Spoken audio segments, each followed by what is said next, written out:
Hello, Capricorn, Sun, Moon, Rising, and Venus signs. Kamusta kayo? Sana po ay nasa mabuti kayong kalagayan. Welcome back po sa Star Tarot. Kung bago kayo rito, welcome din kayo. Thank you sa inyong support. I truly appreciate it. God bless you all. Una mensahe ninyo, we have the energy of the feather. Someone you know is undependable and insincere. Ayan. So, this could be anyone close to your heart. No, nandiyan lang yan sa circle ninyo. Kung sino man ito, ngayon, madidiscover ninyo na hindi pala siya mapapagkatiwalaan, hindi pala siya sincero sa'yo. So, this could be anyone. No? Maaring kaibigan mo to, kapamilya, person ninyo.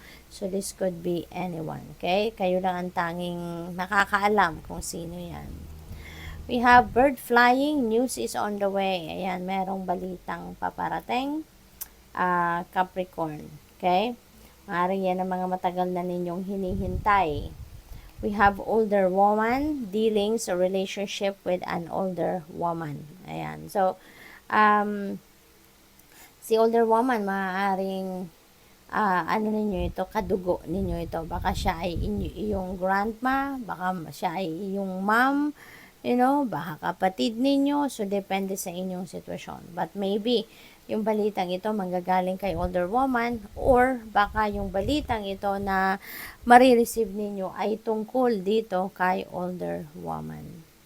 We have period of frustration, lessons to be learned. Ayan, so baka yung balitang ito, no? Baka ito yung ikaka-frustrate ninyo, baka itong ikakabwisit ninyo, no? What else? There is broken ring, parting ways of in either romance or business. Ayan, so siguro din, baka si older woman ang inyong partner or baka si older woman ang inyong ka-business partner. No? So, depende, 'di ba, sa inyong sitwasyon. General reading ito, hindi ito one-on-one reading. Kaya, pwedeng mag-resonate sa iba, pwedeng hindi. Okay? Kung ano lang ang sumasakto sa inyong sitwasyon, yun ang kukunin ninyo at iwanan nyo ang iba para sa iba. Okay? Kasi hindi sa lahat ng mensahe dito magra-resonate ito para sa inyong lahat. Okay?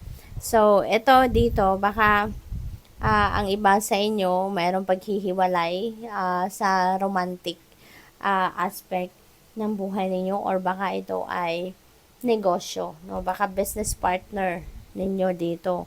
Baka maghihiwalay na kayo ng inyong ka-business partner. Baka magsusolo-solo na kayo ng negosyo. We have fair man, dealings or relationship with a man with blonde, gray, or white hair. So, baka ito ay isang foreigner. No? Baka foreigner ito. Baka ito yung ka-romantic partner ninyo or baka ito yung inyong ka-business partner. So, depende sa inyong sitwasyon. Okay? Baka ito, no, ang makakahiwalay ninyo sa ngayon.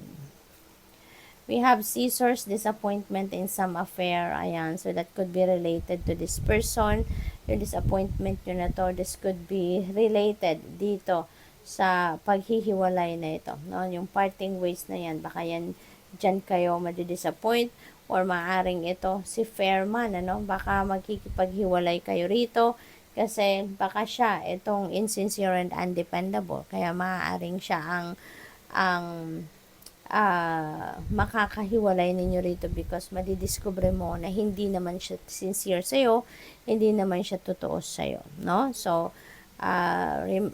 just be reminded, na this is not going to resonate with everyone, okay? What else? We have star, guaranteed success. So, there is positive energy naman dito. Meron kayong tagumpay na makakamit sa ngayon. There is guaranteed success on something na pinagtatrabahuan at pinagsisikapan at pinagkakaabalahan ninyo. Finally, you are going to receive that success din naman, So, makukuha nyo na din ang magandang bunga, magandang resulta ng inyong pagsisikap dito. Time to act. Ayan. So, kung meron kayong gustong gawin, you're going to deal with, these situations na kung ano man ito, mga tulad nito, act now. No, wag na ninyong patagalin pa kung gusto ninyo na magkaroon ng pakikipag-usap, pakikipag-transaction, kung meron kayong gustong gawin, pakikipag-ayos, or alamin ang dahilan, then it's time to act. Huwag na tayong maghintay ng mamaya na, bukas pa, because time is important. Time is mahalaga, no? What else? We have room, there is new home, new attitude, so new beginnings ito. No? So, tama, 'di ba? Kapag meron nagsasara, you're putting an end to something, merong magbubukas. Kaya maaring meron ditong, baka meron kayong bagong bahay, bagong titirahan, bagong negosyo, baka meron kayong bagong pag-uugali na may bagong pag-uugali kayo na yun ang i-embrace ninyo, may babaguhin kayo sa inyong pakikitungo. So, baka mga ganoon ganap ngayon. We have exciting event. Ayan, so merong exciting event kayong dadaluhan, or baka kayo yung mag-held ng event na ito, no? What else? We have crib. Ayan, so kapag meron talagang nagtatapos, meron magsisimula. Tignan ninyo. This is a birth or a conception of a child or enterprise. So there could be a birth of a new enterprise. No? Siguro kaya kayo makikipag-part ways na sa kanegosyo ninyo because you are planning to start something new. Bagong negosyo, bagong enterprise on your own. Baka magsusolo na kayo, 'di ba? So maaaring ganun ang dahilan diyan. Or baka ang iba naman sa inyo, baka manganganak na sa ngayon, kaya kailangan ninyong magpahinga sa pagnenegosyo. Possible din na baka may mabalitaan kayo, no? Nakamag-anak ninyo, mahal ninyo sa buhay, na manganganak ngayon. Or magbubuntes, or buntes. We have diamond, you'll be receiving or giving a precious gift. Ayan, so baka meron kayong pagraragaluhan sa ngayon. Isang napaka mahal or mahalagang regalo, no?